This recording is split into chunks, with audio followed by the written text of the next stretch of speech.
Rebonjour, cette deuxième capsule va s'intéresser à ce qu'on appelle le module d'un nombre complexe. Donc je me donne un nombre complexe sous forme algébrique, z égale a plus ib, et je peux représenter ce nombre complexe dans le plan complexe par le point M qui est son image, ici.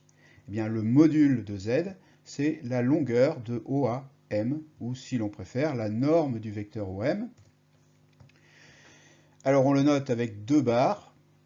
On le note avec deux barres autour de z. L'explication vient de s'afficher, je vous la donne dans un instant. C'est donc la longueur OM, c'est la norme aussi du vecteur OM.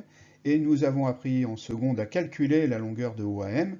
Il suffit pour ça de mettre au carré les coordonnées du vecteur OM, A et B, de les additionner et d'en prendre la racine carrée. C'est évidemment lié au théorème de Pythagore. Alors pourquoi cette notation? Regardons ce qui se passe si je prends un réel. Donc z est égal à a plus 0i. C'est un réel, c'est a fortiori un complexe. Et quand j'applique la formule à ce réel, j'obtiens racine carrée de a au carré, autrement dit, valeur absolue de a. C'est pour cela que la notation du module est identique à la notation de la valeur absolue, puisque c'est une extension de la notion de valeur absolue. Alors, quelques exemples de calcul de modules. Si par exemple je veux le module de 3 plus 4i, eh bien la formule magique, c'est que le module de 3 plus 4i, c'est la racine carrée de 3 au carré plus 4 au carré. Ça nous donne racine de 9 plus 16, racine de 25, et donc 5. Si je veux le module de 1 moins i, eh bien cette fois-ci, c'est racine carrée de 1 au carré plus moins 1 au carré pour la partie imaginaire, ce qui nous donne racine de 1 plus 1, qui nous donne donc racine de 2. Et enfin, module de i, assez évident, mais le module de i, c'est donc le module de 0 plus 1i, c'est donc racine carrée de 0 au carré plus 1 au carré, bref, c'est 1. Le module de i, c'est bien sûr 1. Commençons à voir quelques propriétés des modules. Alors, une première qui va nous simplifier des fois la vie, c'est qu'on se rend compte que si je fais le produit d'un nombre complexe par son conjugué, eh bien j'obtiens le même résultat que si j'avais fait son module et que je l'avais mis au carré. La démonstration est assez élémentaire. Je écris bien sûr z comme étant a plus ib, sa forme algébrique, et du coup z bar, c'est a moins ib. Et donc quand je fais z fois z bar, j'obtiens a plus ib facteur de a moins ib, identité remarquable, ça me donne a carré moins ib au carré, donc a carré moins b au carré, puisque i au carré vaut moins 1, et ça me donne donc au final a carré plus b carré. Si par contre je veux calculer le module de z et que je le mette au carré, j'applique la formule du module, qui se termine par racine carrée, et juste après je mets au carré, et donc je retrouve bien là aussi a carré plus b carré. La formule est démontrée. Une autre propriété assez élémentaire, eh bien, c'est que le module de z bar, c'est toujours égal au module de z. À nouveau, remplaçons z par a plus ib et z bar par a moins ib. Le calcul pour a plus ib me donne a carré plus b carré, mais b carré c'est la même chose que moins b au carré, puisque le carré de toute façon rend le résultat positif, et donc le module de z est bien égal au module de z bar. A noter que ça peut aussi se deviner par une représentation graphique.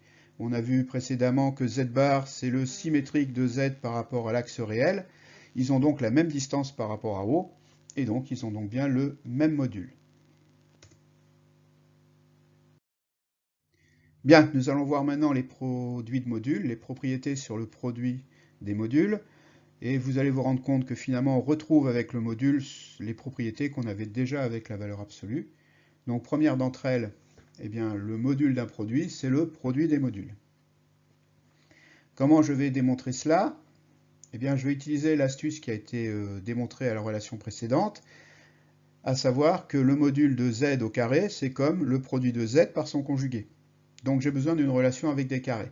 Donc je prends la relation de départ, et je me rends compte qu'ici, tous les facteurs, tout le monde est positif, et que donc si je la mets au carré, j'ai une relation équivalente. Et donc j'arrive à la relation zz' module de zz' au carré doit être égal au module de z au carré fois le module de z' au carré.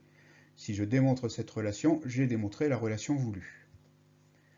Pour ce faire, je vais utiliser donc le fait que chaque fois que j'ai le module d'un nombre au carré, je peux le remplacer par le produit de ce nombre par son conjugué. Donc le module de zz' au carré, c'est la même chose que zz' par le conjugué de zz'.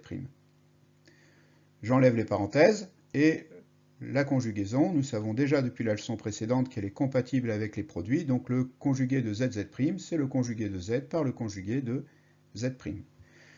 La multiplication est commutative, je peux mettre les facteurs dans l'ordre que je veux, donc je décide de mettre ensemble z et z bar et z' et z' bar. Et je réobtiens z bar module de z au carré fois module de z' au carré. La relation est vérifiée. Nous avons également une compatibilité avec l'inverse. Le module de l'inverse d'un nombre complexe, c'est l'inverse du module de ce nombre complexe. À nouveau, je vais utiliser le produit zz bar, donc je transforme ma relation sans perte en une relation au carré. À nouveau, tout le monde est positif, donc la relation sur les nombres mêmes doit être aussi vérifiée par les nombres au carré. Et donc 1 sur z, module de 1 sur z au carré, c'est un peu long à lire, c'est le produit de 1 sur z par le conjugué de 1 sur z, faites attention à la barre qui est ici. C'est donc en fait 1 sur z fois 1 sur z bar, parce qu'on a déjà vu là aussi dans la leçon précédente sur les complexes que le conjugué d'un inverse c'était l'inverse du conjugué. Je regroupe mes dénominateurs et j'obtiens la relation voulue, à savoir 1 sur module de z au carré. Cette relation me permet d'être plus général et de dire qu'en fait, le module d'un quotient, c'est le quotient des modules.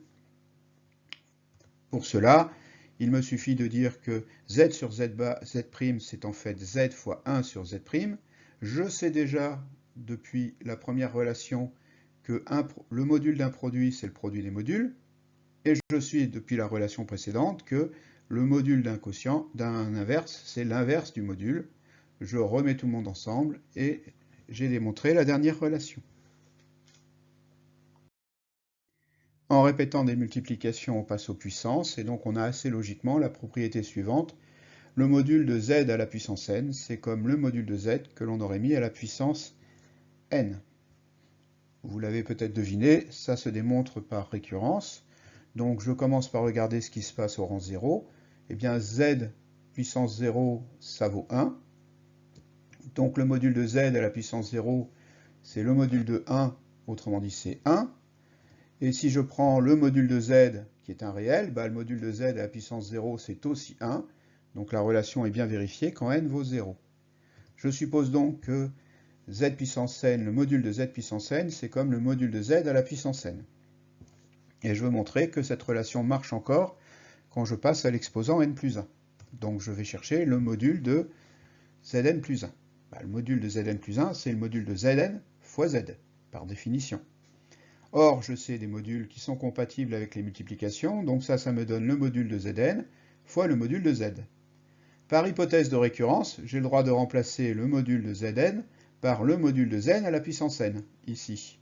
Et donc j'obtiens module de z à la puissance n fois module de z. J'ai n facteur module de z ici, j'ai encore un facteur module de z ici, j'ai bien module de z à la puissance n plus 1.